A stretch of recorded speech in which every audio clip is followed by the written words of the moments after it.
ভ্রামক সমান রাশি ইন্টু ঘূর্ণন অক্ষ থেকে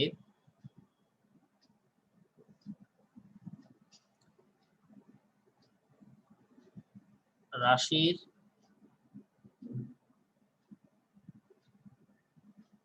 প্রয়োগ বিন্দুর দূরত্ব। এটা হচ্ছে ভ্রামকের মিনিং, মানে ভ্রামক বলতে। আচ্ছা, ভ্রামক দিয়ে আমরা কি বুঝতাম, কেউ কি বলতে পারবা? ভ্রামক দিয়ে আমরা কি বুঝাই বেসিক্যালি?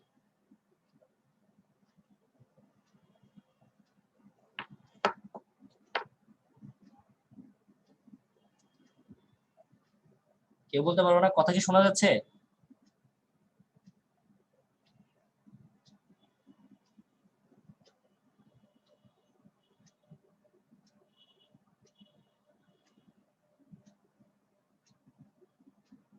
আমার কথা কি শোনা যাচ্ছে না?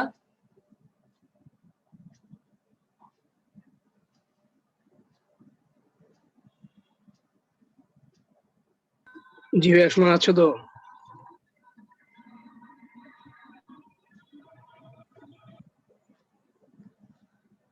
তাহলে ভ্রামক মানে হচ্ছে দ্বন্দ্ব। বস্তুর মধ্যে আমরা একটা বস্তুর ভিতরে অনেকভাবে আমরা দ্বন্দ্ব অথবা ভ্রামক সৃষ্টি করতে পারি, যার কারণে বস্তুটা ঘুরবে। তাহলে এই যে বস্তুটা ঘুরবে তার ভিতরে আমরা যে কোনো রাশি দ্বারা এই ঘূর্ণনটা প্রয়োগ করতে পারি। তো সেই হিসেবে আমরা যদি বলি, যেমন রাশি হিসেবে আমরা ধরলাম ভর ইন্টু দূরত্ব। দূরত্বটা কোত্থেকে হবে? যেখানে একটা কথা লিখছি যে ঘূর্ণন অক্ষ থেকে রাশির প্রয়োগ বিন্দুর দূরত্ব, অর্থাৎ এই যে কলমটাকে যদি আমরা মাঝখানে একটা অক্ষ হিসেবে বিবেচনা করি, যেখানে আমরা হাত দিয়ে ধরছি সেটা হচ্ছে তার অক্ষ, আর এই পাশে যদি আমরা বল প্রয়োগ করি তাহলে এটা হচ্ছে ঘূর্ণন অক্ষ। ঘূর্ণন অক্ষ থেকে আমরা একটা নির্দিষ্ট দূরত্বে গিয়ে আমরা বলটা প্রয়োগ করতেছি, যে কারণে কলমটা ঘুরতেছে। যদি আমি ঘূর্ণন অক্ষে বল প্রয়োগ করি তখন কিন্তু কলমটাতে ঘূর্ণন অর্থাৎ ভ্রামক অথবা দ্বন্দ্ব তৈরি হচ্ছে না। তো এই জন্য বলি একটা রাশি দিতে হবে। প্রথম কথা, রাশি হিসেবে তুমি বলে দিতে হবে এমন কোনো ব্যাপার নাই, তুমি সেখানে ভরও দিতে পারো। আর দ্বিতীয় কথা হচ্ছে ঘূর্ণন অক্ষ থেকে সেই রাশির একটা বা রাশিটা তুমি যেখানে প্রয়োগ করবা তাদের মাঝখানে একটা দূরত্বের দরকার আছে। তাহলে এখন যেটা বলতেছিলাম, যেটা আমরা কিসের জন্য বলতেছি, ভরের জন্য।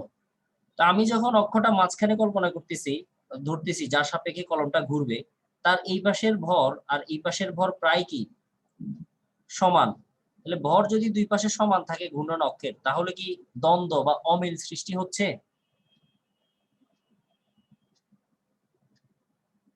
ভাইয়া আবার একটু বলেন, বুঝি না নাই। ভাই। বলতেছি এই যে আমরা ঘূর্ণন অক্ষ ধরছি, ঘূর্ণন অক্ষ থেকে এই পাশে যতটুকু অংশ আছে ঠিক এই পাশেও সমপরিমাণ অংশ আছে। তাহলে দুই পাশে যেহেতু অংশ সমান অর্থাৎ ভর সমান, তাহলে তো দুই পাশে ব্যালেন্স হয়ে গেছে। অসমতা তৈরি হয়েছে? অসমতা বা দ্বন্দ্ব তৈরি হয়েছে? না। তৈরি হয় নাই। এই যে দ্বন্দ্ব যদি তৈরি না হয় তাহলে তার ভিতরে কি পাবো না আমরা? ভ্রামক পাবো না। তো এই কারণে অক্ষটাকে আমি যদি একটু এক পাশে নিয়ে আসি, এখানে যদি আমি ধরি, তাহলে আমি এখন কল্পনাকে ছেড়ে দিলে সে কিন্তু নিচের দিকে পড়ে যাচ্ছে। কেন? কারণ তার অক্ষ সাপেক্ষে দুই পাশে কিসের সৃষ্টি হয়েছে?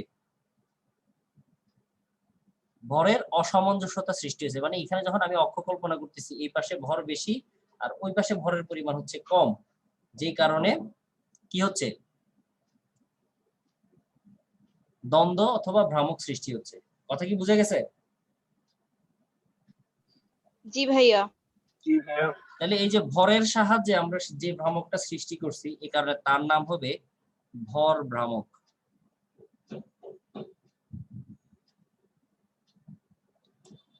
একটু ওয়েট করো সবাই। তাহলে ভর দ্বারা আমরা ভ্রামক বা দ্বন্দ্ব সৃষ্টি করছি, এই কারণে এটার নাম হচ্ছে ভর ভ্রামক। আর ভর ভ্রামকের ছোট একটা বা নিকনেম আছে একটা, যেটাকে আমরা বলি জড়তা। 9-10-এ পড়ছো তোমরা যে ভরই হচ্ছে বস্তুর জড়তা পরিমাপের একক অথবা আমরা রাশি বলি আর কি। তার মানে ভর দ্বারা ভ্রামক সৃষ্টি করছি, যেটা ভর ভ্রামক, সেটা একটা ছোট নাম হচ্ছে জড়তা। যে বস্তুর মধ্যে ভর যত বেশি দিবা তার ক্ষেত্রে তার জড়তাও কি হবে? ততই বেশি হবে। এবার রাশি হিসেবে আমরা ব্যবহার করতেছি মনে করো জড়তাকে, কারণ জড়তা নিজেও একটা রাশি, যেটাকে আমরা স্থিতি জড়তা বলি বা গতি জড়তা বলি। তাহলে রাশির জায়গায় আগে দিছি ভর, এবার রাশির জায়গায় আমি দিলাম জড়তা ইন্টু দূরত্ব। দূরত্বটা কোথায় হবে?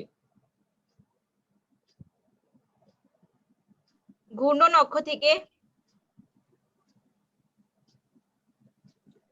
যখন আমি রাশি হিসেবে জড়তা ব্যবহার করব তখন যে ভ্রামক সৃষ্টি হবে সেই ভ্রামকের নাম হবে কি? জড়তার ভ্রামক। জড়তার ভ্রামক। তাহলে জড়তার ভ্রামকের তৈরি সৃষ্টির জন্য বা জড়তার ভ্রামক তাকেই বলবো যখন রাশিতে আমরা কি ব্যবহার করব? জড়তা। এখন এই জড়তাটা তুমি কোথায় প্রদান করতে হবে? অবশ্যই নির্দিষ্ট একটা দূরত্বে, যে দূরত্বটা হবে অবশ্যই ঘূর্ণন অক্ষ থেকে। এখন এটার যদি একটা উদাহরণ দিতে যাই তাহলে তোমাকে বুঝতে হবে যে কুমার যে কিনা মাটির হাঁড়ি পাতিল বানায়, সে কি করে? সে একটা চাকার উপরে বা একটা চাকাকে আগে থেকে কি করে দেয়? সে একটা গতি জড়তা বা ঘূর্ণন জড়তা তার ভিতরে দিয়ে দেয়। যে ঘূর্ণনটাকে সে কাজে লাগায়, সে মাটিগুলো কি করে? বিভিন্ন ধরনের শেপ প্রদান করে বা আকৃতি প্রদান করে। তো এই যে জড়তার ভ্রামক, এই জড়তার ভ্রামকের এই কারণে আরেকটা নামকে আমরা বলি ঘূর্ণন জড়তা।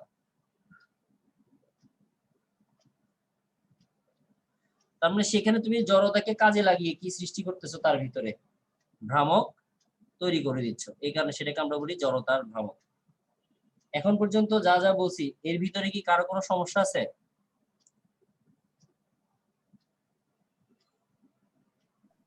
না ভাইয়া। হ্যাঁ ভাইয়া। এবার জড়তার পরিবর্তে আমরা কি লিখতে পারি? দেখো জড়তা সমান কি লেখা যায়? ভর ইনটু দূরত্ব। তাহলে জড়তার পরিবর্তে তুমি লিখতে পারো ভর ইনটু দূরত্ব, সাথে আগে থেকে একটা দূরত্ব আছে, এই কারণে আমরা সরাসরি দূরত্বের স্কয়ার লিখতে পারি। আর জড়তার ভ্রামককে প্রকাশ করা হয় কি দ্বারা? আই দ্বারা। সেখান থেকে আমরা বলতে পারি I equal to M R square. M হচ্ছে ভর আর আর হচ্ছে কি?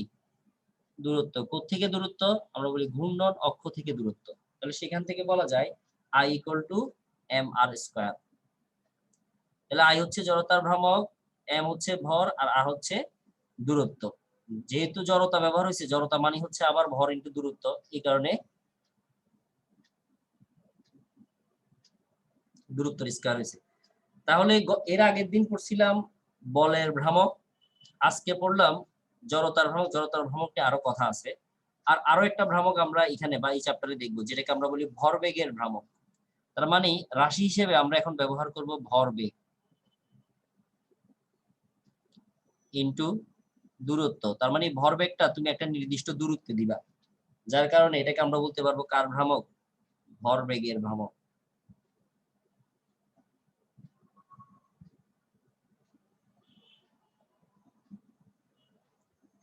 ভরবেগের ভ্রামক। ভরবেগের ভ্রামকের একটা ছোট নাম আছে যেটাকে আমরা বলি কৌণিক ভরবেগ। এগুলোর সাথে তোমরা আগে থেকে পরিচিত না এই নামগুলোর সাথে? জি ভাইয়া। এটাকে আমরা কি বললাম? ভরবেগের ভ্রামক, অথবা তার একটা নাম দিলাম, নাম দিছি কি? কৌণিক ভরবেগ। কৌণিক ভরবেগকে প্রকাশ করা হয় এল দ্বারা। ভরবেগকে, ভরবেগ বলতে এখানে যেটা বোঝাচ্ছি সেটা হচ্ছে রৈখিক ভরবেগ। রৈখিক ভরবেগকে প্রকাশ করি আমরা পি দ্বারা, আর দূরত্বকে প্রকাশ করি আমরা আর দ্বারা। এটা হচ্ছে এল ইকুয়াল টু পি আর অথবা আর পি। তো সূত্রটা ডিরেক্ট এটা বলা যায় না, সূত্র আরো একটা আছে, যে যদি আমরা সেটা কি হিসেবে নেই? ভেক্টর রূপ আকারে নেই, ভেক্টর রূপ।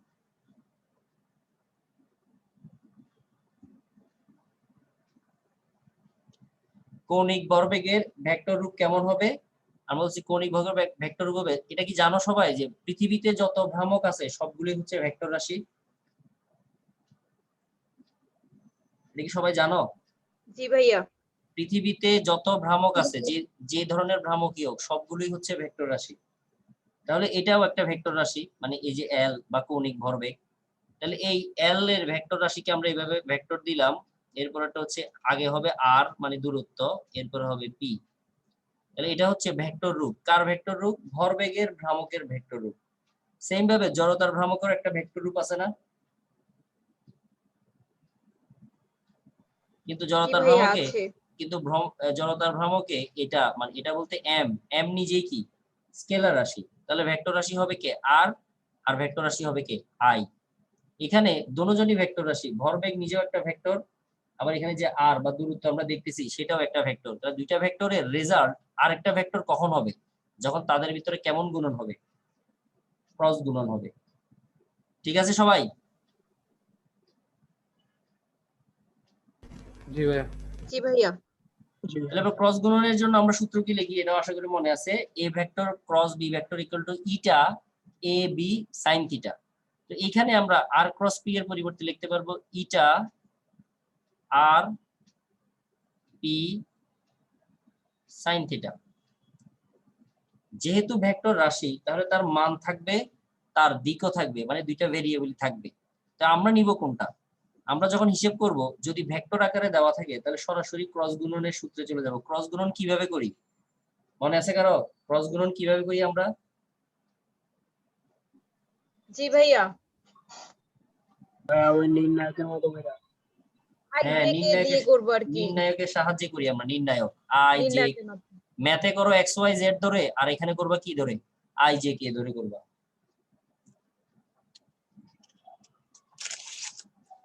এখন এর আগে তো ছিল ভেক্টরের রূপ, তাহলে ভেক্টরের রূপে মানও থাকবে, দিকও থাকবে। এখন শুধু যদি মান নেই আমরা তাহলে কি আসবে? অনলি যদি মান বিবেচনা করি আমরা,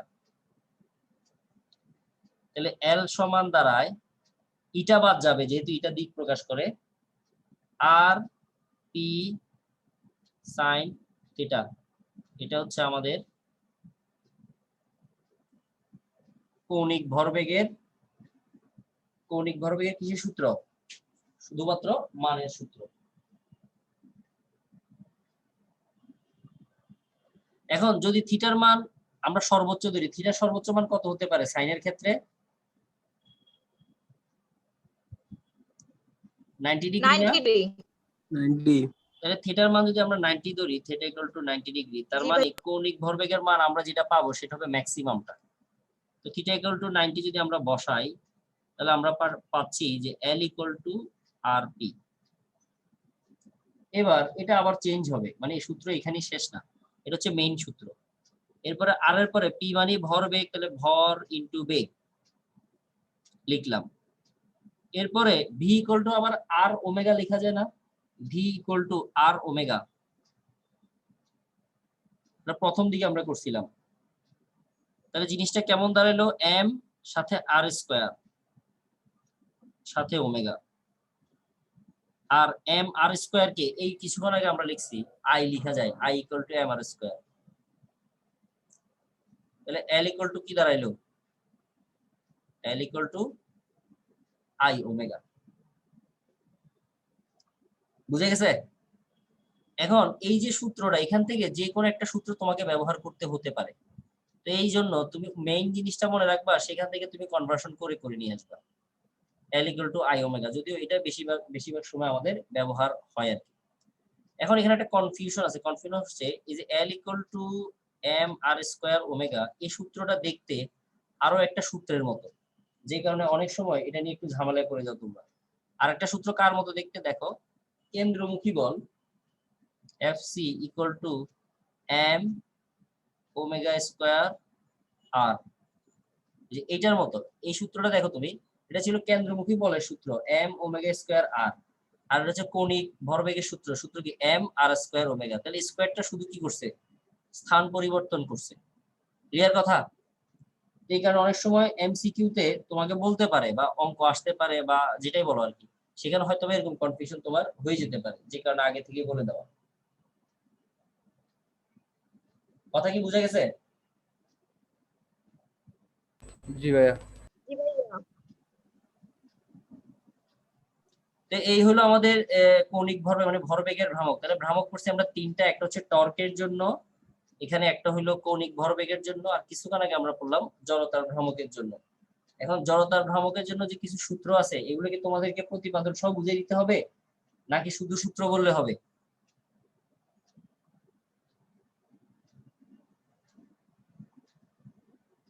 সূত্র বললেই তো হয় ভাইয়া। প্রতিপাদনটা আমাকে তাহলে- বন্ধু ভাইয়া দেখাই দিন। ঠিক আছে, তাহলে সূত্রই বলে দিব তাহলে। আচ্ছা, তার আগে এখানে আমরা একটা অঙ্ক যদি দেই, আচ্ছা অঙ্ক দেই, তুমি দেখি তোমার করো, করে আমাকে বলো অ্যান্সারটা কত আসে। আমি এই কৌণিক ভরবেগ নিয়ে একটা দিচ্ছি আর কি। এটা হচ্ছে আর মানে ব্যাসার্ধ সমান বললাম 2i মাইনাস 3j মিটার, ভরবেগ আচ্ছা ভরবেগ তো সরাসরি দেওয়া যাবে না, আমি ভর দিলাম, বস্তুর ভর হচ্ছে মনে করো 5 কেজি, আর বেগের ভেক্টর রাশি হচ্ছে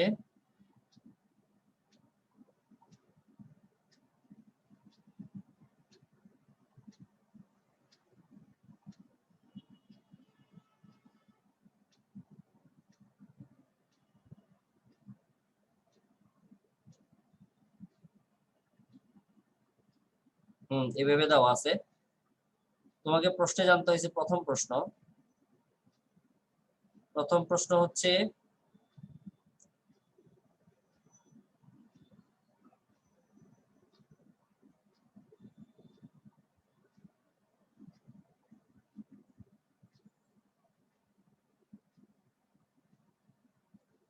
কৌণিক ভরবেগের মান কত?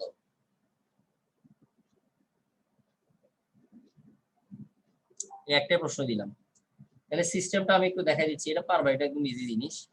সেটা হচ্ছে নিয়ম কি, যদি ভেক্টর দেওয়া থাকে তাহলে তুমি সরাসরি ভেক্টরে যাওয়ার কথা, কিন্তু আমাকে ভেক্টর লাগবে, কি কি ভেক্টর লাগবে কৌণিক ভরবেগ নির্ণয় করার জন্য?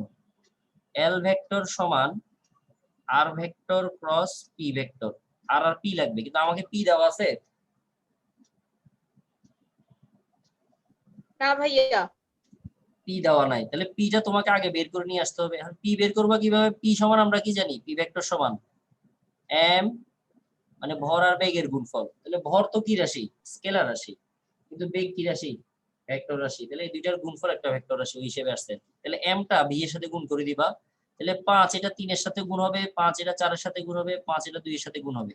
তাহলে লিখবা কিভাবে, 5 ইনটু 3i 4j 2k, তাহলে 15i 20j 10k। এটা কার কোন ভেক্টর রাশি? এটা হচ্ছে ভরবেগের ভেক্টর রাশি। এখন এটাও বসাবা আর এটাও বসাবা, দুইটা বসাই, সেখান থেকে কি বের করবা, কৌণিক ভরবেগ। তাহলে এরপরে আমরা সরাসরি চলে যাব কিসে, নির্ণায়কে। কেউ না বুঝলে জিজ্ঞেস করবা। আই জে কে, প্রথমে বসাইতে হয়, নিয়ম হচ্ছে আগে যেটা থাকে মানে আর, আর এর কি কি আছে, আই এর মান আছে 2, জে এর মান হচ্ছে -3, কে যেহেতু নাই তার মানে 0। পি এর জন্য প্রথম মানটা হচ্ছে 15, পরের মানটা হচ্ছে 20, এরপরের মানটা হচ্ছে 10। এবার বাকি নিয়ম তো তোমরা পারবাই, একটু বের করে আমাকে বলো যে ভেক্টর রাশিটা কি আসে লাস্টে।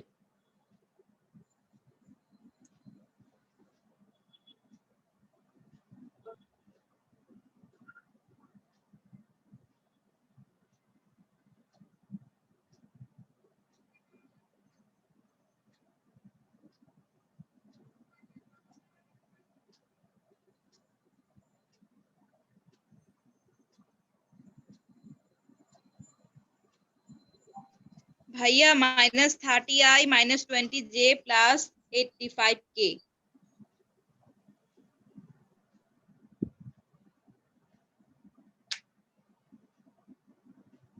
জি ভাই এটাই আসছে। তাহলে তো ওখানে কি পাইছো, ভেক্টর রাশি পাইছো, ওখান থেকে মানটা বের করে নিবা, সেটাই কৌণিক ভরবেগের মান হবে। মান বের করার নিয়ম তো জানো ভেক্টরের, √ওভার আর সহগগুলোর স্কয়ার।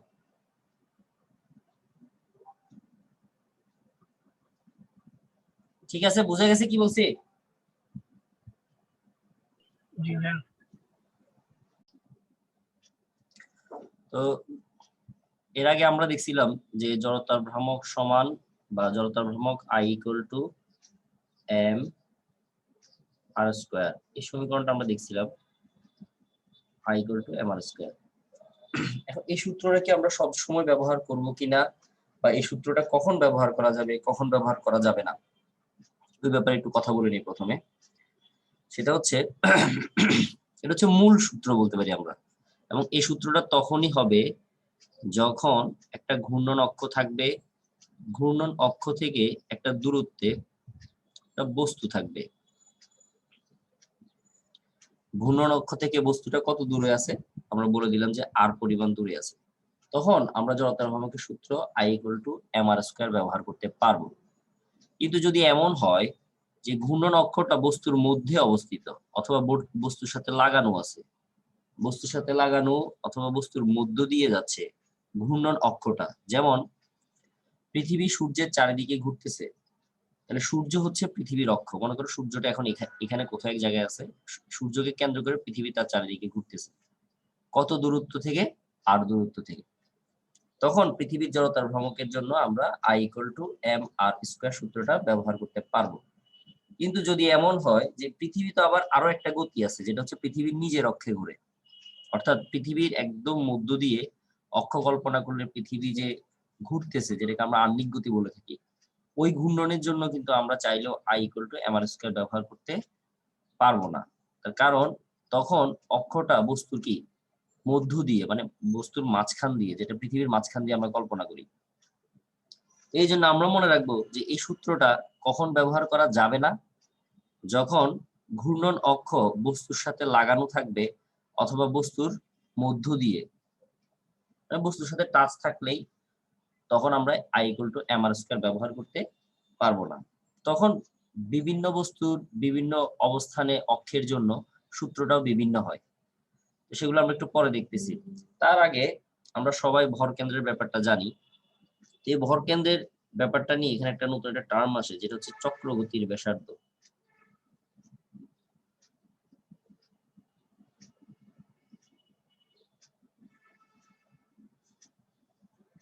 প্রকাশ করা হয় কে দ্বারা? চক্রগতির ব্যাসার্ধ। এখন চক্রগতির ব্যাসার্ধ কি? আমরা বলবো এই যে আমরা একটা অক্ষ ধরি ঘূর্ণন অক্ষ, সেই ঘূর্ণন অক্ষ থেকে তো বস্তুর দূরত্ব আমরা সবাই জানি। যদি কোনোভাবে আমরা বস্তুর দূরত্বের সাথে সাথে বস্তুর ভর কেন্দ্র পর্যন্ত দূরত্ব জানতে পারি,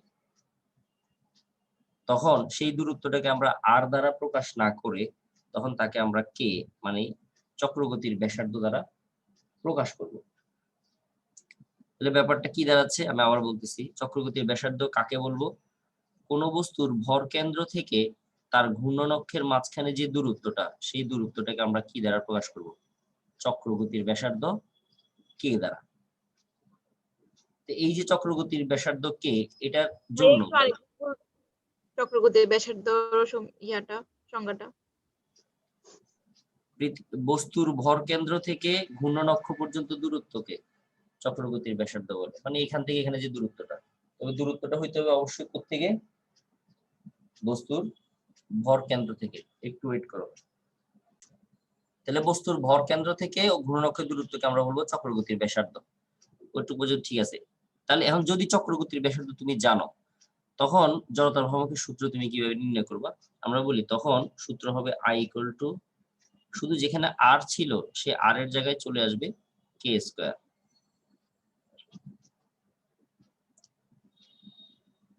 এই সূত্রটা তুমি অক্ষ কোথায় আছে সেটা ফ্যাক্ট না, ফ্যাক্ট হচ্ছে কে এর মান যদি তুমি জানো, অর্থাৎ ঘূর্ণন অক্ষ থেকে বস্তুর ভর কেন্দ্রের দূরত্ব যদি তুমি কোনোভাবে জানতে পারো, যদিও এটা আমরা কেউ জানি না সহজে, যদি জানতে পারো তখন তুমি চাইলে জড়তার ভ্রামকের মান বের করতে পারবা। অক্ষটা বস্তু থেকে বাইরে থাকুক অথবা অক্ষগুলো বস্তুর ভিতরে থাকুক, অক্ষ যেখানে ইচ্ছা সেখানে থাকুক, যদি তুমি অক্ষ থেকে বস্তুর ভর কেন্দ্রের দূরত্ব জানো, তাহলে তুমি এই সূত্রের সাহায্যে কি বের করে নিতে পারো?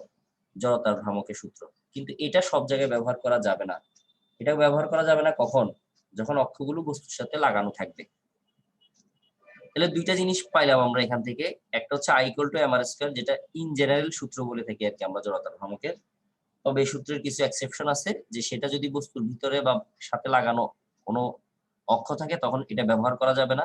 আর এখানে হচ্ছে বস্তুর ভর কেন্দ্র থেকে ঘূর্ণন অক্ষের দূরত্ব যদি তুমি জেনে যাও, তাহলে I=mk² ব্যবহার করতে পারবা।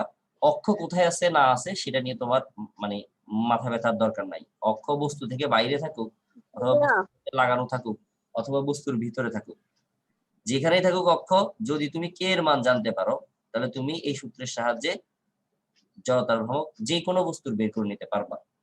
তবে সচরাচর আমরা কে এর মানটা জানি না, আমাদেরকে উল্টা বের করতে বলে এটা। এই হলো জড়তার ভ্রামকের প্রাথমিক। কেন বের করা যাবে না? মানে ওই সূত্রটা কেন দেওয়া যাবে না? কি মানে এখানে I=mr², r² কেন দেওয়া যাবে না? m কি? পুরা বস্তুর ভর। এখন অক্ষ যদি মাঝখান দিয়ে যায় তাহলে পুরো বস্তুর ভর তো তখন তুমি ডিফাইন করতে পারতেছো না। তখন তোমার অক্ষের এক পাশে বস্তুর ভর একরকম, আরেক পাশে বস্তুর ভর আরেক রকম, ব্যালেন্স থাকতেছে না। তো এখন দূরে যখন তুমি থাকতেছো অক্ষটা, তখন বস্তুর ভর সম্পূর্ণটা নির্দিষ্ট একটা দূরত্বে গিয়ে তারপরে ঘুরতেছে, যেটাকে আমরা I = mr² কিভাবে আসছে, ভর ইনটু দূরত্ব দিয়ে আসছে না। জি ভাইয়া। কিন্তু মাঝখানে অক্ষ গেলে তো তখন অক্ষের এই পাশে একরকম ভর, ওই পাশে আরেক রকম ভর হয়ে যাচ্ছে। বুঝে জি গেছে? ভাইয়া বুঝছি। জি ভাইয়া। এবার আসলে জড়তার ভ্রামকের কিছু সূত্র আমরা পড়ছিলাম আগেও, এখন আবার পড়বো যে কোথায় কোথায় আমরা জড়তার ভ্রামকের এই ব্যাপারটাকে ব্যবহার করতে পারবো।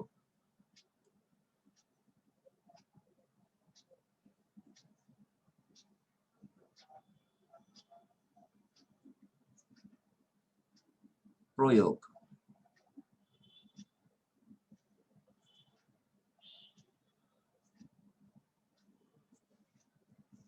এক নাম্বার যে প্রয়োগটা, সেটা হচ্ছে একটা সুষম দণ্ড নিব আমরা, সরু সুষম দণ্ড। সুষম মানে সব দিকে তার সমান হইতে হবে, এবং তার মধ্যবিন্দু দিয়ে, এটা হচ্ছে তার দৈর্ঘ্য, দৈর্ঘ্যের মধ্যবিন্দু দিয়ে তুমি একটা অক্ষ কল্পনা করছো, যেটা হচ্ছে ঘূর্ণন অক্ষ। তাহলে যদি তার সম্পূর্ণ দৈর্ঘ্যটা L হয়, তাহলে তার এই পাশে আছে L/2, তার এই পাশে আছে L/2, আর পুরোটার ভর হচ্ছে M ধরে নিলাম, আর এটা হচ্ছে ঘূর্ণন অক্ষ। তাহলে এখন অক্ষটা কোনখান দিয়ে গেছে? বস্তুর মধ্য দিয়ে গেছে। তো এই যে বস্তুর মধ্য দিয়ে গেছে, তখন আমরা I = mr² সূত্রটা ব্যবহার করতে পারি না।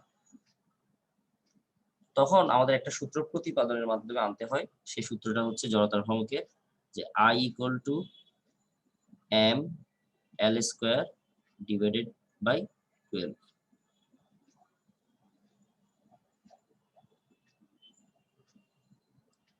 কখন সেটা? যখন একটা সুষম দণ্ড যার দৈর্ঘ্য, পুরো দৈর্ঘ্য হচ্ছে L এবং তার পুরো ভর হচ্ছে m, অর্থাৎ m ভর এবং L দৈর্ঘ্যের, লিখে দিচ্ছি।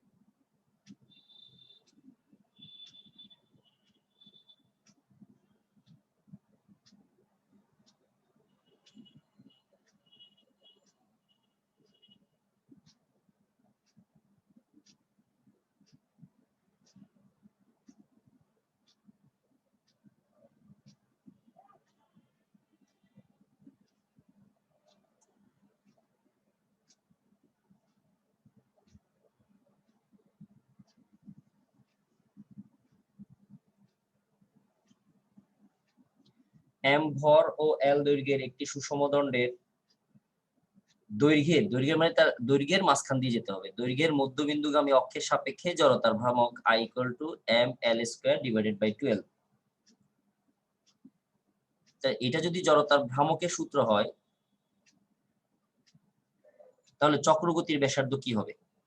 তাহলে এখানে একটু দেখো, আমি বলছিলাম অক্ষ যেখানে ইচ্ছা সেখান দিয়ে যাক, আমি যদি চক্রগতির ব্যাসার্ধ জানি, তাহলে জড়তার ভ্রামকের সূত্র হবে I = mk²। তাহলে যদি আমি k এর মান জানতাম, তাহলে আমি এই সূত্রের সাহায্যে জড়তার ভ্রামক যা পেতাম, আর এই সূত্রের সাহায্যে তুমি জড়তার ভ্রামক যা পাচ্ছ, দুইটা কি হওয়ার কথা? সমান হয়ে যাওয়ার কথা। তো যেহেতু দুইটা সমান হয়ে যাওয়ার কথা, সেই হিসেবে দুইটাকে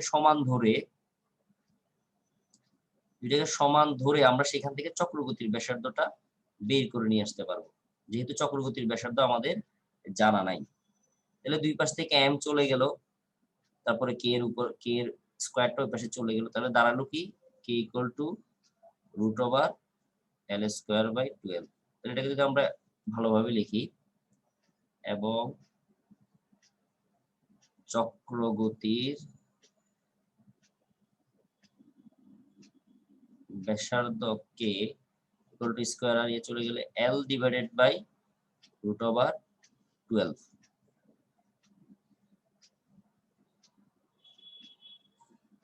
চক্রগতির ব্যাসার্ধ মানে কি বলছি? যে কোন বস্তুর ভর কেন্দ্র থেকে সেই বস্তুর কি ঘূর্ণন অক্ষের দূরত্বকে আমরা কি বলছিলাম? চক্রগতির ব্যাসার্ধ বলছি।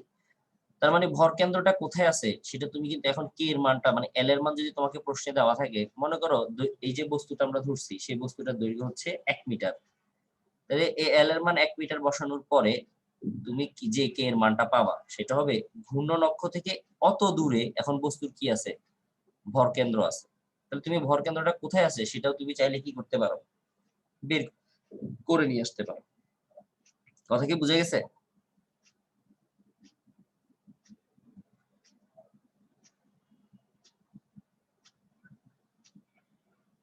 যা বলছি এখন পর্যন্ত কার কোনো সমস্যা আছে? না ভাইয়া। এগুলো যদিও আগেও পড়ছিলা, ফার্স্ট ইয়ারে পড়ছিলা আর কি। আচ্ছা যাই হোক, তাহলে এই গেল জড়তার ভ্রামকের প্রথম সূত্রের প্রয়োগটা, মানে জড়তার ভ্রামক প্রয়োগ করে আমরা প্রথম সূত্র পাইছি যেটা হচ্ছে দৈর্ঘ্যের মাঝখান দিয়ে যাবে, মাঝখান দিয়ে গেলে আই এর মান হবে ml² ডিভাইডেড বাই 12।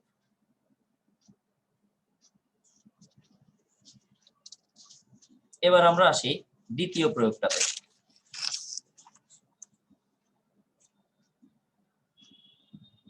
দ্বিতীয়টাতে হচ্ছে আগের বারে অক্ষ গেছে মাঝখান দিয়ে, এবার অক্ষ যাবে এক প্রান্ত দিয়ে।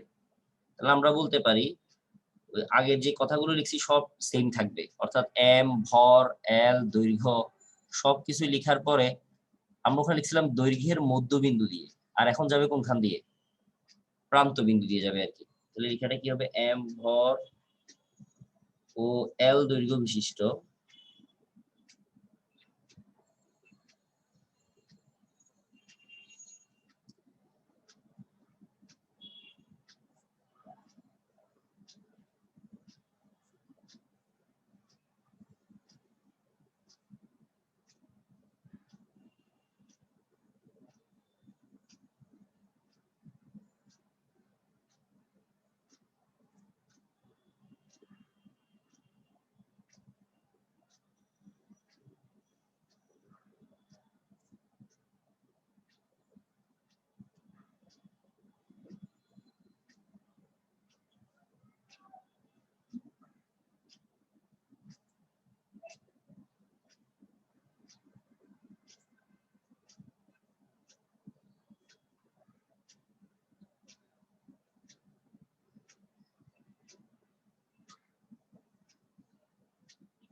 I equal to ml²/3। তাহলে চক্রগতির ব্যাসার্ধ কি হবে? মনে রাখ, তুমি যেভাবে মনে রাখবা এম বাদ যাবে, বাদ বাকি যা থাকবে তার উপরে রুট ওভার হবে। তাহলে এম বাদ বাকি যা আছে সেটা হচ্ছে l² ডিভাইডেড বাই 3, তার উপরে রুট হয়ে যাবে। এটাই হবে চক্রগতির ব্যাসার্ধ। চিত্রটা কেমন হবে? একটা সুষম দণ্ড তার এক প্রান্ত দিয়ে যাবে, পুরোটা দৈর্ঘ্য হচ্ছে এল ঘূর্ণন অক্ষ থেকে, আর পুরোটার ভর হচ্ছে ক্যাপিটাল এম, তখন ml²/3 বলতে পারবো। তাহলে কিছুক্ষণ আগে আমরা একটা সূত্র লিখছি I equal to ml²/12, সেটা কোনখান দিয়ে যাচ্ছিল? অক্ষ মাঝখান দিয়ে। এখন লিখলাম ml²/3 কোথা দিয়ে যাচ্ছে? এক প্রান্ত দিয়ে। এখন কোনটাতে সুবিধা হবে আমাদের ঘুরাইতে যদি তোমাকে এই ধরনের প্রশ্ন করা হয়,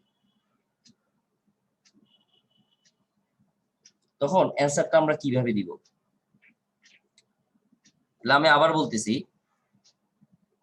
এর আগের বারে অক্ষটা গেছে সুষম দণ্ডের মধ্যবিন্দু দিয়ে, আর এখন যাচ্ছে প্রান্ত দিয়ে। আগেরটাতে ছিল ml²/12, এটা হচ্ছে ml²/3। এখন কোনটাতে জড়তার ভ্রামকের মান বেশি? মান বেশি হবে কোনটাতে? এই যে এটাতে, কারণ এটা ডিভাইডেড বাই 3 আকারে আছে। তো এখন যার আই এর মান বেশি, আই মানে কি? আই মানে হচ্ছে ভ্রামক, ভ্রামক মানে দ্বন্দ্ব। তাহলে দ্বন্দ্ব যত বেশি হবে সে কিন্তু তত বেশি পরিমাণে ঘুরবে। এটা আমরা আগেও তোমাদেরকে বলছিলাম যে ভ্রামকের মান যত বেশি হবে বস্তুটা তত ভালোভাবে তাকে ঘুরানো যাবে। তার মানে এই দুইটার ভিতরে যেখানে ভ্রামকের মান বেশি তাকে ঘুরানো কি হবে?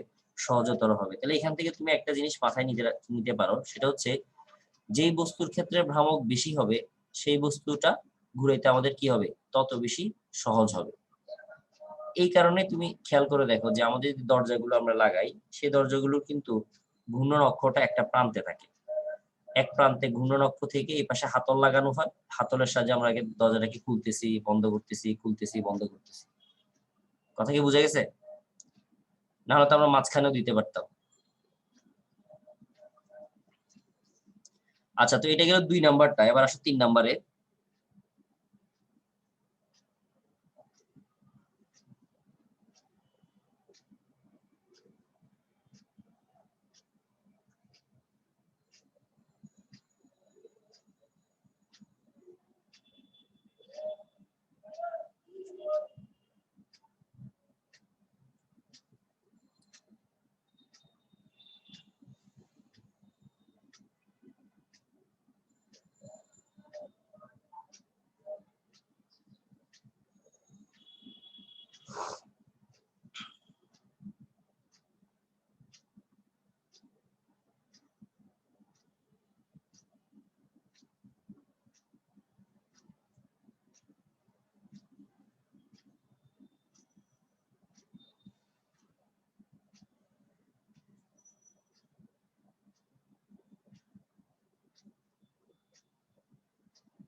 পাতলা চাকতি। চাকতি বলতে আমরা বুঝতে পারবো কিভাবে বুঝতে পারবো, একটা কয়েন চিন্তা করো, কয়েন। একটা কয়েনের একদম মাঝখান দিয়ে যদি তুমি ছিদ্র করো তাহলে ওই কয়েনটাকে আমরা একটা চাকতি বলতে পারবো। যে ছোটবেলায় আমরা ফ্রিজবি খেলছি, যে ফ্রিজবির গুলোর মতো, অথবা সিডিটা যখন আমরা সিডি রুমে ঢুকাই তখন সে যে ঘুরতেছে তার কেন্দ্র, তার মানে ভর কেন্দ্রকে কেন্দ্র করে বা সেন্টারটাকে কেন্দ্র করে কিন্তু সে ঘুরতেছে। তো এরকম যদি কেউ কখনো ঘুরে তখন তার জন্য জড়তার ভ্রামক হবে I=mr²। এখন এটা চাকতি না হয়ে যদি একটা সিলিন্ডার হয়, তো চাকতির জন্য তো ঠিক আছে, চাকতির জন্য তো বলে দিলাম, কিন্তু চাকতি না হয়ে যদি সিলিন্ডার হয় তার জন্য সূত্র সেম হবে।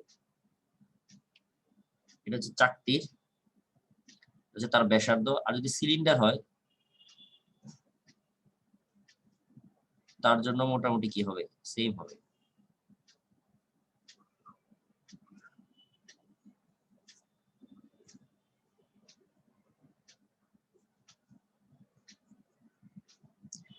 তাহলে সিলিন্ডার হোক অথবা চাকতি হোক, দুটোটার জন্যই কি হবে, মোটামুটি সূত্র একই হবে, I=mr²/2। এবং সেখান থেকে চক্রগতির ব্যাসার্ধ m বাদ যাবে, বাকি যা থাকবে তার উপরে √ওভার হয়ে যাবে। এই সিলিন্ডারটার সাথে তোমরা পরিচিত মোটামুটি, ওই যে ঘুড়ি উড়াই যে নাটাই আছে সে নাটাইটার সাথে তুলনা করতে পারো, অথবা ওই যে রুটি বেলে যে বেলুনিগুলি আছে সেগুলোর সাথে তুমি তুলনা করে নিতে পারো। এরপর আসি আমরা 4 নাম্বারে। এবারও পাতলা চাকতি থাকবে, তবে পাতলা চাকতিটারে আবার একটু, আগের বার তো মধ্যবিন্দু নিয়ে নিয়েছি, এবার আমরা ব্যাস বরাবর নিয়ে যাব।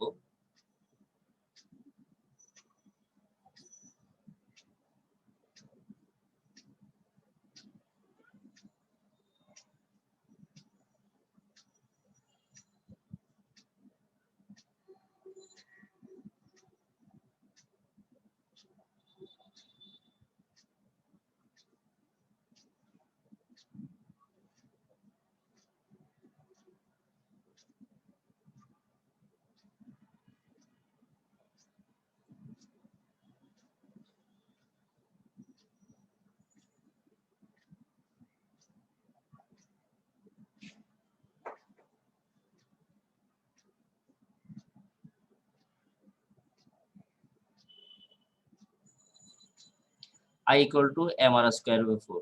এটাও তুমি সহজে বুঝতে পারবা। একটা কয়েনকে যখন আমরা টেবিলে ঘুরাই, একটা কয়েনকে আমরা টেবিলে রেখে যখন আমরা ঘুরাই তখন তাকে এইভাবে ঘুরাই না, তাকে কয়েনটা থাকেই টেবিলের সাথে লম্বভাবে, এবং সে তার নিজে একটা অক্ষ তৈরি করে নেয়। সে অক্ষের সাপেক্ষে আমরা যখন এই প্রান্তে তাকে একটা টোকা দিই তখন সে কি করে, ঘুরতে থাকে। তখন এর ব্যাপারটা হচ্ছে এটা আর কি। তার মানে একটা প্রশ্ন ছিল। হ্যাঁ, একটা প্রশ্ন ছিল, হ্যাঁ বলো। এইখানে দুটাতে কেন কল্পনা করা হয়েছে? এটা কি বাস্তবে হয় না এরকম? ও না, বাস্তবে হয় বলতে মানে অক্ষ তো তুমি চেঞ্জ করতে পারো, যেমন এই একই জিনিসের অক্ষটা মাঝখানে না ধরে তুমি সাইডে ধরো, তখন হাত পাকার মতো হয়ে যায়। হাত পাকা যখন আমরা ঘুরাই এক পাশে যদি অক্ষটা আসে, তার মানে অক্ষটা কি করতে পারো তুমি চাইলে চেঞ্জ করতে পারবো? পরিবর্তন করতে পারো, এই কারণে বলছে। আচ্ছা কল্পনা লিখে তুমি ধরি লিখতে পারো, ঘূর্ণন অক্ষ ব্যাস বরাবর ঘূর্ণন অক্ষ ধরা হলে, তো ধরা হরা আর কল্পনা করা মানে মোটামুটি সেম আর কি। যেহেতু চেঞ্জ করা যায়, এটা তো একবারে ফিক্সড না, এই কারণে আর কি। ঠিক আছে, তাহলে এটা যদি জড়তার ভ্রামক হয়, চক্রগতির ব্যাসার্ধ কি হবে? k equal to R square by 4 তার উপরে রুট ওভার, খালি m বাদ যাবে, বাকি যা থাকবে তার উপরে রুট হবে। চাইলে এটাকে তোমরা একটু ছোট করতে পারো, এটাকে সরাসরি তুমি r/2 লিখতে পারো চাইলে, এটা তোমার ব্যাপার, তুমি যেভাবে লিখো আর কি। তাহলে 4টা সূত্র, এরকম টোটাল অনেকগুলো সূত্র আছে। আমরা প্রথমে 7টা সূত্র তোমাদের সবাইকে দিব, দেওয়ার পরে এরপরে ওখান থেকে যদি কোনো সূত্র বৃদ্ধি পায় সেই ক্ষেত্রে আমরা ওগুলো বলবো আর কি। তাহলে এইগুলো 4টা কি লেখা হয়েছে, তোমরা কি লিখতেছো? জি ভাইয়া। তাহলে একটা কাজ করো, আমি রেকর্ড ভিডিও দিয়ে দিলে ওটা থেকে লিখিও। এটা কি লিখা হয়ে গেছে? কালকেরটাও একটু দিয়েন। কালকেরটার এটা দুইটা মিলাই দিব একসাথে। তাহলে এই গেল 4 নাম্বার।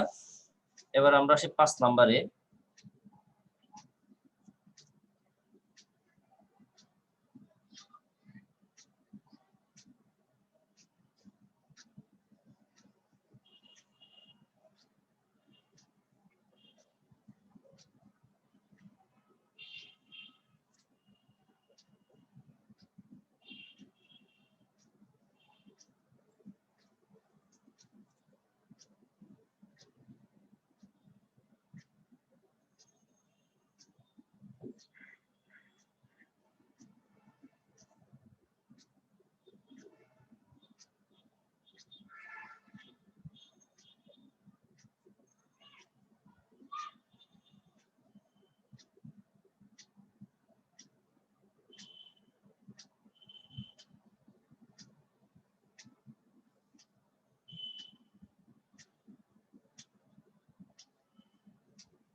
এটা হচ্ছে নিরেট গোলকের ব্যাস বরাবর। ব্যাস বরাবর বলতে একদম কেন্দ্র দিয়ে যাবে আর কি অক্ষটা, যেমন পৃথিবীর যে আহ্নিক গতি হয়, পৃথিবী কিন্তু এক প্রকার কেমন গোলক?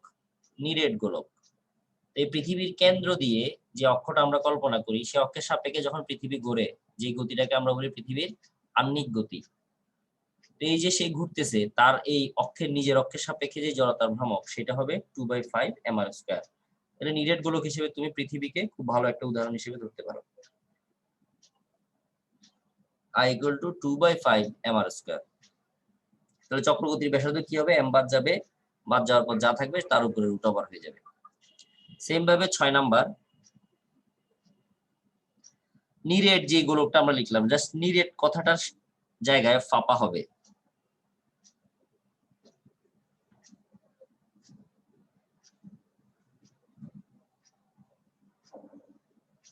তো আমি পুরোটা লিখলাম না, বাকি পুরো কথা সব সেম, এখানে ডটেড দিয়ে দিছি, শুধু নিরেটের জায়গায় ফাঁপা হবে।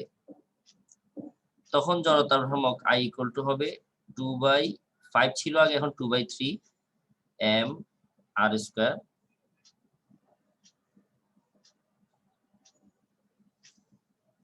চক্রগতির ব্যাসার্ধ k সমান হবে 2/3 r² এবং তাদের উপরে রুট ওভার হয়ে যাবে।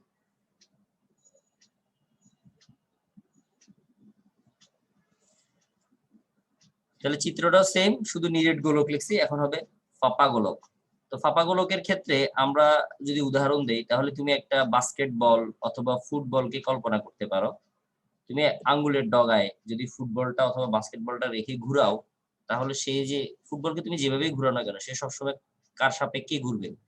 তার যে অক্ষ মানে গোলকাকার বস্তু যা আছে সবগুলোকে তুমি যেভাবেই ঘুরাও, তারা বেসিক্যালি ঘুরবে কি বরাবর? তাদের যে নিজস্ব অক্ষ থাকবে, এই যে অক্ষ, এই অক্ষের সাপেক্ষে, ব্যাস বরাবর অক্ষের সাপেক্ষে সে ঘুরবে অলওয়েজ। ঠিক আছে একটু পর্যন্ত?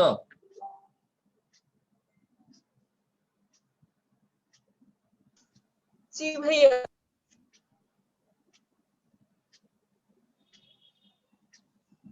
এবার আসি আমরা পরে 7 নাম্বারটা, একটু ইম্পর্টেন্ট। 7 নাম্বারটা আসলে কোনো সূত্র না, 7 নাম্বার সূত্রটা আমরা দুইটা সূত্র প্রয়োগ করে আনি। তো এই 7 নাম্বার সূত্রটাতে যাওয়ার আগে আমাদের একটু কথা আছে। আচ্ছা আগে লিখে দেই, এরপর আমি তোমাদেরকে বুঝিয়ে দিচ্ছি।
এটা এখনো লিখি নাই, এটা অর্ধেক লিখছি আর কি। কারণ আমাদেরকে এই জিনিসটা বোঝার আগে আরেকটা জিনিস বুঝতে হবে, আমি আগে ওই জিনিসটা একটু বুঝিয়ে দিই তোমাদেরকে।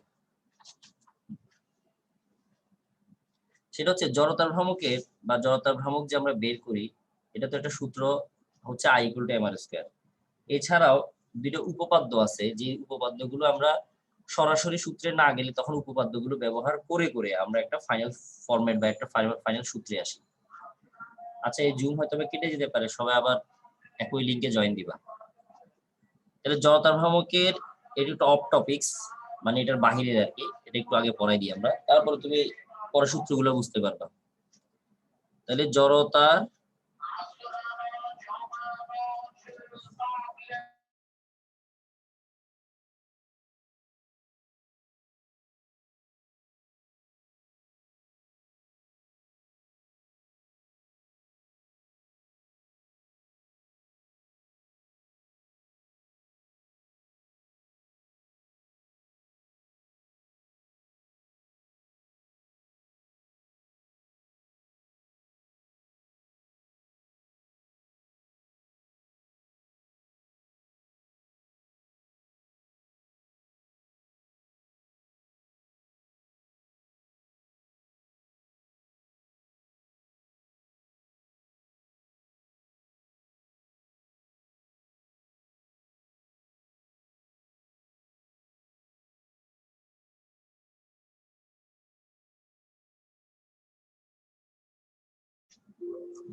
আচ্ছা লম্ব অক্ষ উপপাদ্যটা দিয়ে আমরা বলে দিচ্ছি লম্ব অক্ষ উপপাদ্যটা কি। সেটা হচ্ছে যেমন একটা পেজ, যেমন এর আগে যে উদাহরণটা আমি তোমাদেরকে দিচ্ছিলাম ওইটাতে আমরা এই সূত্রটা ব্যবহার করব। যেমন আয়তাকার কোনো বস্তু, আয়তাকার বস্তু কি, যেমন একটা পেজ, যে আমরা লিখতেছি যে পেজগুলো, এই একটা পেজের কথা যদি তুমি চিন্তা করো, একটা পেজের কি কি থাকবে, তার দৈর্ঘ্য থাকবে এবং তার প্রস্থ থাকবে, অর্থাৎ পেজটার আকৃতি হচ্ছে আয়তাকার আকৃতি। এখন এই যে দৈর্ঘ্যটা এবং তার যে প্রস্থটা পরস্পর কত ডিগ্রি অ্যাঙ্গেলে আছে, দৈর্ঘ্য আর প্রস্থ আয়তাকার বস্তুর প্রত্যেকটা কোণ 90 ডিগ্রি করে না?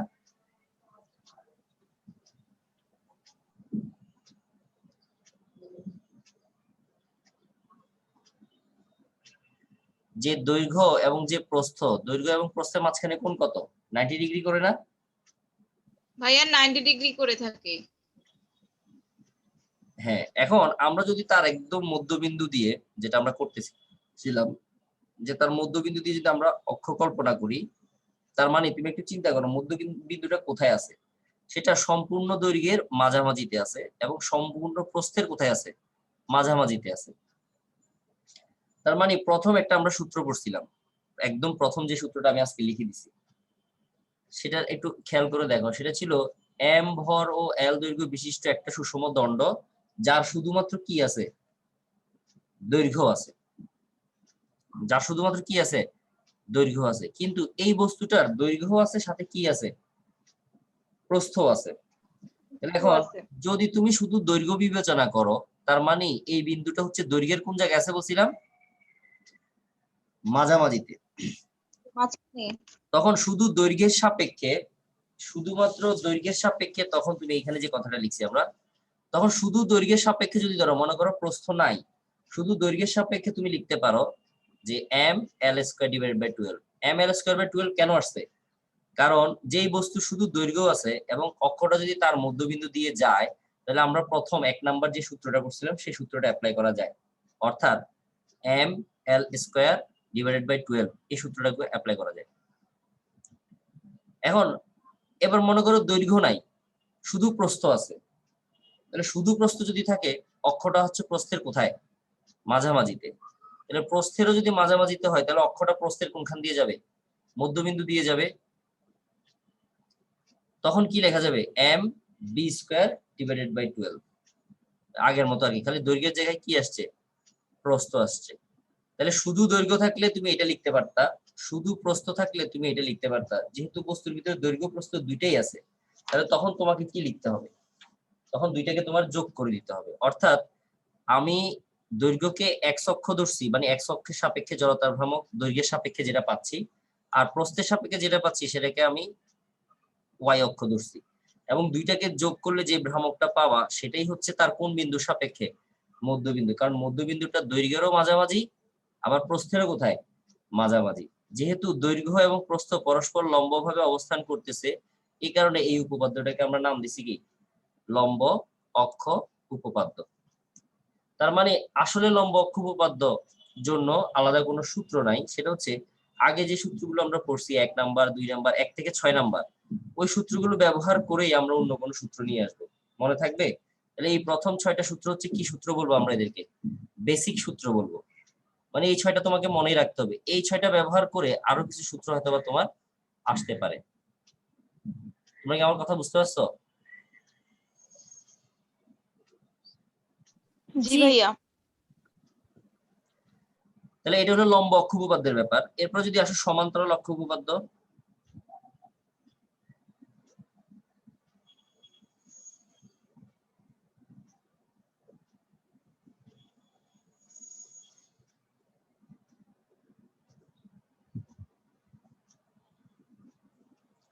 সমান্তরাল অক্ষ উপপাদ্যে আমরা কি করি, অক্ষগুলো লম্ব অক্ষতে লম্বভাবে ছিল, সমান্তরালে কিভাবে থাকবে, সমান্তরাল অক্ষ উপপাদ্যে সমান্তরাল ভাবে থাকবে। তাহলে এটার একটা উদাহরণ, ভালো উদাহরণ যদি আমরা বলি, সেটা হচ্ছে পৃথিবীটা দিতে পারি।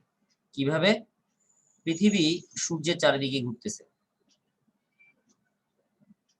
এই অক্ষে কোথাও না কোথাও সূর্য আছে। তাহলে সূর্য থেকে পৃথিবীর ভরকেন্দ্রের দূরত্ব আমরা জানি না, মানে সূর্য থেকে পৃথিবীর যে দূরত্বটা হিসেব করা হয়, সেটা বেসিক্যালি কি, ভরকেন্দ্র পর্যন্ত দূরত্ব হিসেব করি না আমরা,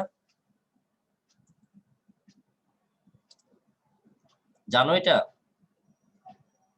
পৃথিবী থেকে চাঁদের দূরত্ব, এই যে দূরত্বটা আমরা হিসেব করি, আমরা কেন্দ্র থেকে কেন্দ্রতে হিসেব করি, মানে পৃথিবীর কেন্দ্র থেকে চাঁদের কেন্দ্র। সেম ভাবে সূর্য থেকে পৃথিবীর যে দূরত্বটা হিসেব করা হয়, সেটাও সূর্যের কেন্দ্র থেকে পৃথিবীর কেন্দ্র, মানে ভর কেন্দ্র আর কি। তাহলে ভর কেন্দ্র পর্যন্ত দূরত্বকে আমরা কি দ্বারা প্রকাশ করি?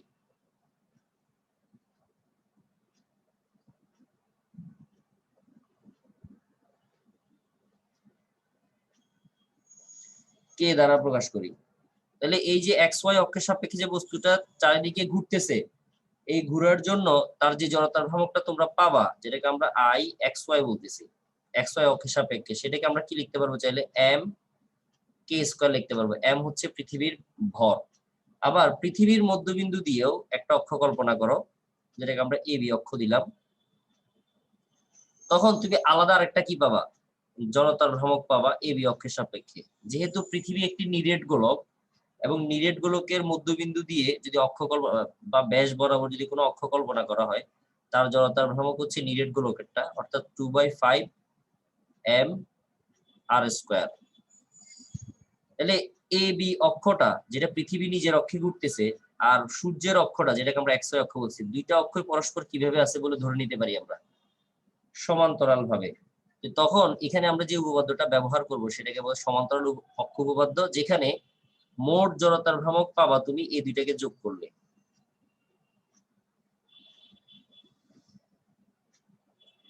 তাহলে তুমি একটা জিনিস খেয়াল করে দেখো, লম্ব অক্ষ উপপাদ্যে এক্স অক্ষের সাপেক্ষে জড়তার ভ্রামক, ওয়াই অক্ষের সাপেক্ষে জড়তার ভ্রামক দুইটা যোগ করলে তুমি মোটটা পেয়ে যাচ্ছ। আর সমান্তরাল অক্ষ উপপাদ্যও সেম, অক্ষগুলো সমান্তরাল ভাবে আছে, তাদেরকে যোগ করলেও তুমি মোটটা পেয়ে যাচ্ছ। তার মানে ওইটাকে আমরা সমান্তরাল অক্ষ উপপাদ্য বলি। তাহলে দুইটাতে কাজ কিন্তু আমাদের সেম, এটাতেও যোগ এটাতেও যোগ, কিন্তু এটাতে লম্ব ভাবে থাকলে আর এটাতে সমান্তরাল ভাবে থাকলে যোগ করতেছি, এই কারণে তাদের নাম দুইটা কি হয়েছে? আলাদা হয়েছে। তাহলে এবার একটু খেয়াল করো তো, এই যে এখানে আমরা যে কথাটা লিখছিলাম যে আয়তকার কোন বস্তুর মধ্যবিন্দু দিয়ে লম্বভাবে গুণরক্ষ কল্পনা করছি, তার জন্য শুধু দৈর্ঘ্য থাকলে এটা, শুধু প্রস্থ থাকলে এটা, তাহলে মোট কত হয়ে যাবে? আর কোন সূত্র অ্যাপ্লাই করে আমরা মোটটা বের করব? আমরা কি সমান্তরাল অক্ষ উপপাদ্য ব্যবহার করব আয়তকার বস্তুর জন্য, নাকি লম্ব অক্ষ উপপাদ্য ব্যবহার করব? সমান্তরাল অক্ষ। এই আয়তকার বস্তুর জন্য আয়তকার লম্ব অক্ষ উপপাদ্য। লম্ব কিভাবে? আয়তকার বস্তু এতক্ষণ কি বুঝাইলাম? পেজ বুঝাইলাম না? পেজ।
লম্ব অক্ষ উপপাদ্য ব্যবহার করে আমরা ওই আয়তকার বস্তু, যেটা আমরা প্রথমে লিখছিলাম, আয়তকার বস্তু কি ছিল?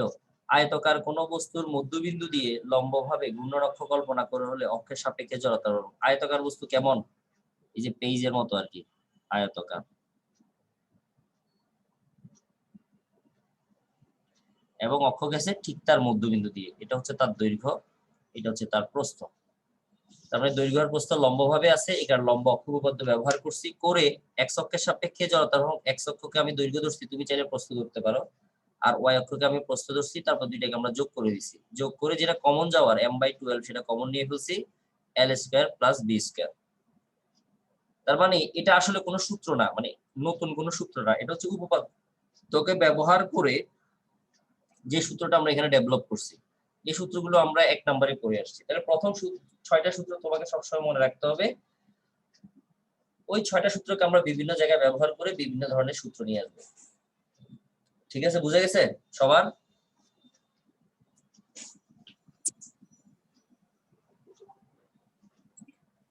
আশা করি সবার বুঝে গেছে।